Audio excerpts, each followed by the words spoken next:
继续来看这个台中的大甲高中来举办着地方走读的计划，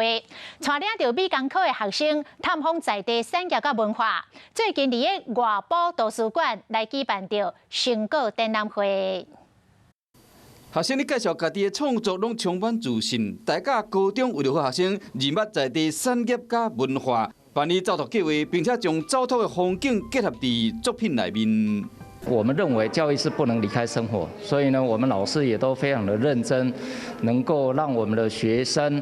所有的学习都要跟整个生活结合。有学生就利用画图的方式，将当地景点甲产业做结合，或是利用纸雕的技术，伫小小画框内面打出大甲小镇，还有木工的作品。出去玩也不只是拍拍照或跟同学聊天，其实也可以用心去感受一下生活中所存在的美感。 校方嘛表示讲，透过走读的过程，和这群美工科学生将学到的物件甲校外探访经验互相做结合，唔但表现出艺术的趣味，嘛有地方创新的水。